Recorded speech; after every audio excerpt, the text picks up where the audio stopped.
on an autumn afternoon in Washington, D.C. As the yellow leaves fell steadily to the ground, creating soft carpets along the streets, Barack Obama walked leisurely down Pennsylvania Avenue. The air was cool and peaceful. The afternoon light filtered through the green trees, reflecting on the sidewalks, creating pale streaks of light. The capital city, as usual, was bustling and energetic, but today there was something special in Obama's mind, a feeling he had not experienced for a long time. The quietness in his heart, in a city that never stopped moving. It had been a long time since he had been able to walk comfortably like this. After leaving the White House, Obama's life had returned to the normal rhythm of a citizen, like everyone else.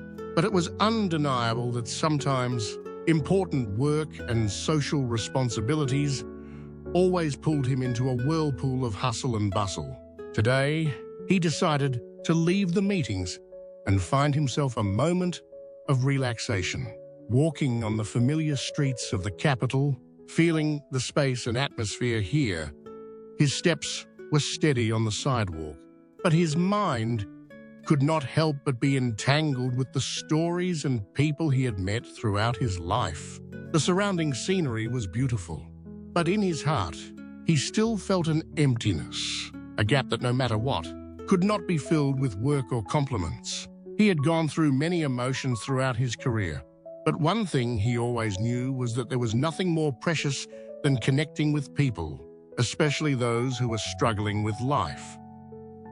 When Obama walked to a small park near the Capitol building, his eyes stopped at a strange sight in such a quiet space. On a bench, under the shade of a tree, an elderly man sat huddled.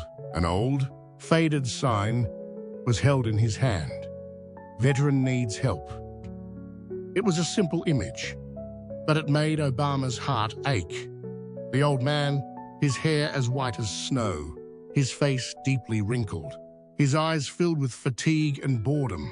His hands trembled, not because of the cold, but because of the exhaustion of a man who had been through too many battles, too many years of fighting, not only on the battlefield, but also in life.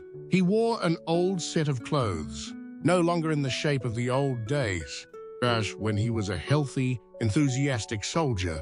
The sight made Obama stop. Suddenly, in that quiet moment, Obama felt a slight shock. He looked at the old man, noticing in his eyes the despair, but also the resilience. A veteran who had devoted his whole life to the country now had to sit on a park bench with a sign asking for help. No one cared. For the first few moments, Obama just stood there, unsure of what to do. His feeling was one of helplessness in the face of a reality that no amount of effort could solve immediately. Big social problems, like homelessness, especially for veterans, cannot be solved by promises. But in that moment, he knew that if he did nothing, no one would.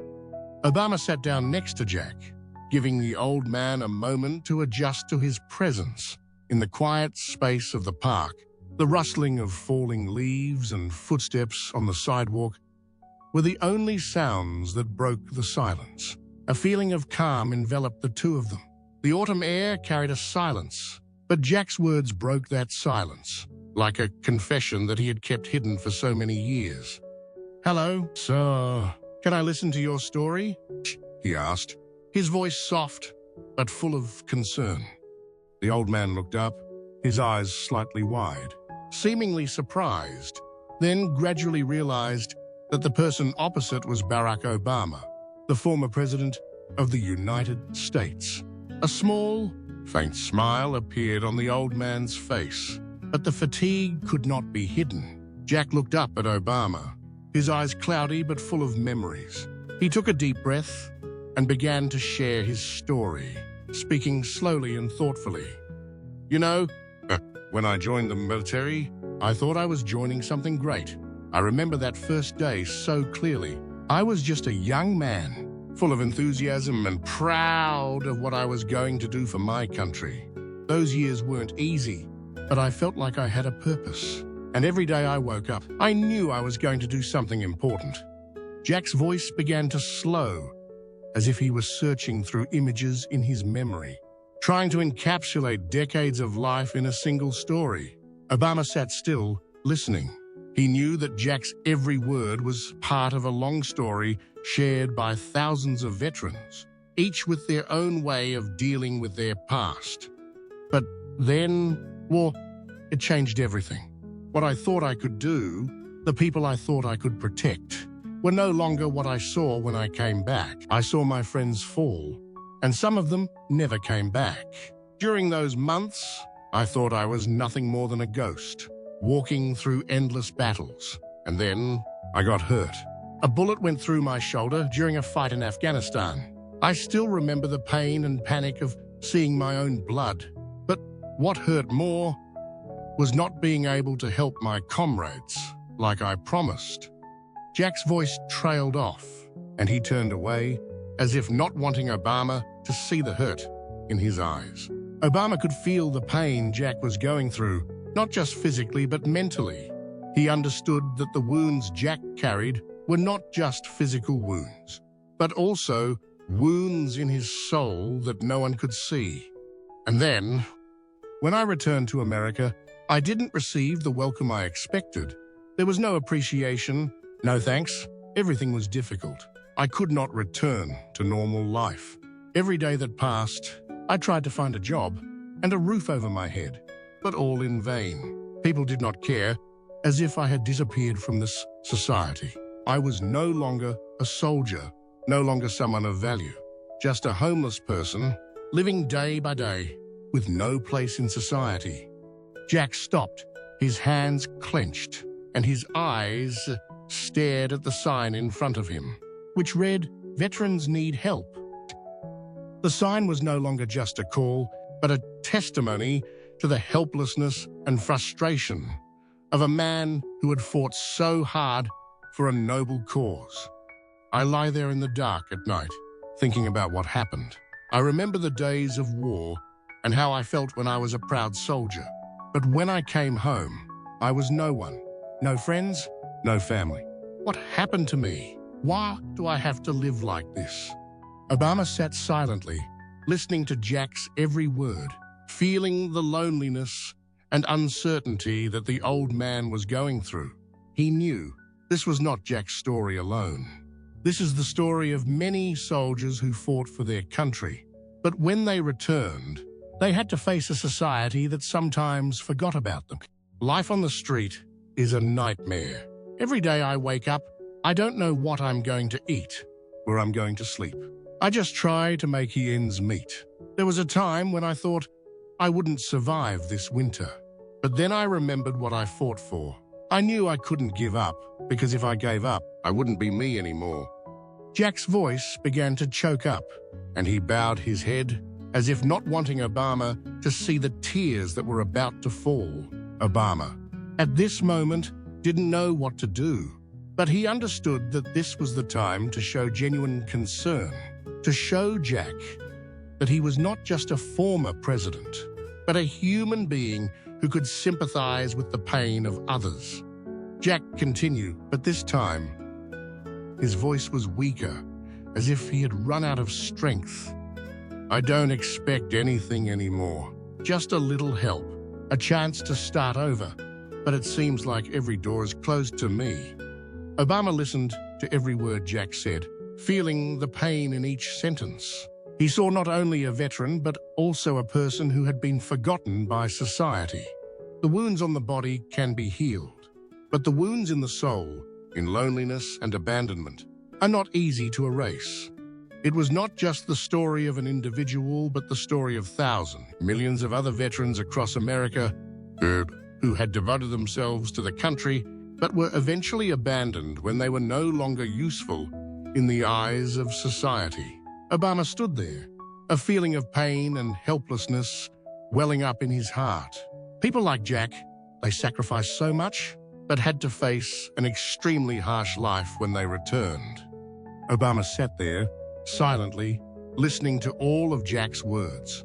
There were no questions in his heart, only a strong determination. a determination to help Jack and other veterans like him who had devoted their lives to the country but were forgotten when they returned to a society that did not fully understand their pain and sacrifice. At this moment, Obama was no longer a former president, but an ordinary person, sympathetic to the suffering of others. He stood up, patted Jack on the shoulder as if to comfort him, and looked straight into the old man's eyes. "Jack, I understand the pain you are going through. I cannot change the past, but I can help you change the future. We will not let you live like this anymore." Jack looked up at Obama, his eyes still sad but with a glimmer of hope, something he had not felt for a long time. He couldn't believe that the man standing before him, who was once the president of the country, would care about someone like him, a homeless veteran. "Thank you, but I don't know where I can start again. It's too late." Jack sighed, his voice filled with despair. Obama smiled, a gentle smile but full of determination. "It's never too late, Jack. We'll start small, and I'll be here, helping you." Obama immediately took out his phone and called his assistant, Margaret, "I need you to find Jack a temporary place to stay right away, somewhere safe, not too far from here. Also, please arrange for a doctor to come and check on him. I want to give him a new chance."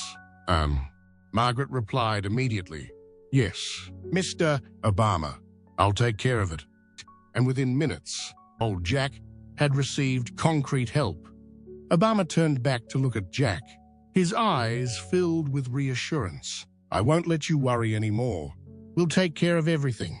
All you have to do is believe." Jack just nodded, feeling like everything was too vague. A part of him still didn't dare to believe that the help of someone like Obama could change his life. But a strange feeling gradually appeared in Jack's heart, a feeling that he had never experienced in those long years: hope. Within a few hours, everything changed rapidly. A luxurious black SUV stopped in front of the park where Jack was sitting. The driver stepped out, opened the car door, and greeted Jack. "Hello, I'm from Mr. Obama's office. We've arranged for you to stay temporarily at a nearby hotel. We'll leave now." Jack felt like he was in a dream. He hesitantly got into the car, his legs trembling in disbelief at what he was experiencing.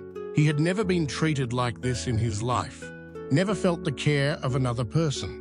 When he arrived at the hotel, a staff member was waiting for him and led Jack into a spacious, well-appointed room. Everything was new and strange to Jack. He had never lived in such an environment, with clean walls, a warm bed, and a full wardrobe. "This is your room. We have prepared a light meal and a doctor will be here soon to check on you," the hotel staff said kindly. Jack sat down on the bed, feeling as if he were living in a dream. Suddenly, a stream of tears fell down his cheeks. They were tears that he had not known he could cry for a long time. The feeling was so great for the help he had received, for the sincere care he had never dared to hope for. The next day, the doctor came to check on Jack. He was given tests and some instructions on treating old wounds that he had long ignored. The doctor also prescribed medication and scheduled a follow-up appointment. Jack couldn't help but feel grateful. The health problems he had long ignored were now being taken care of and treated with care. In the afternoon, Obama visited Jack at his hotel. He brought a bag full of gifts, including new clothes, some books, and a few personal items. "Here's what you need, Jack," Obama said as he handed the bag to the old man. "Thank you, Mr. Obama. I don't know how to repay you," and Jack said, overcome with emotion. He couldn't find the words to express his gratitude. "No need to thank me, Jack," Obama replied. "The important thing is that you can start your life over.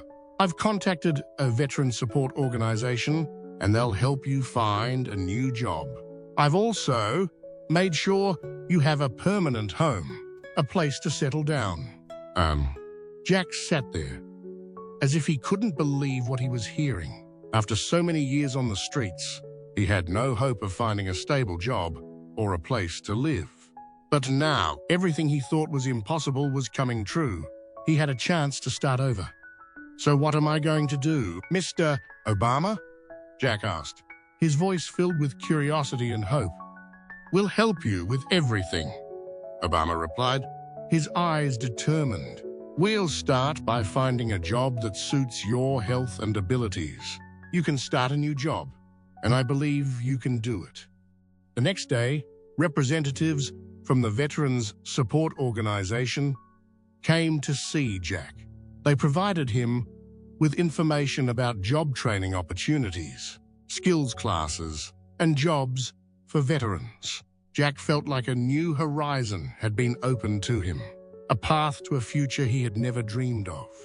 Over the next few weeks, Jack's life began to change dramatically. He no longer had to worry about finding food or shelter. With the support of the organization and Obama, Jack was able to enroll in an auto repair training course, a job he had always been interested in, but never had the opportunity to pursue. At the same time, he was accepted into a small, fully furnished apartment where he could live a normal life. After 6 months, Jack was no longer a weak, homeless man, but a strong, confident man with a plan for the future. He completed the auto repair course and started working at a small auto repair shop. He did not earn much money, but it was a job he loved and felt valued.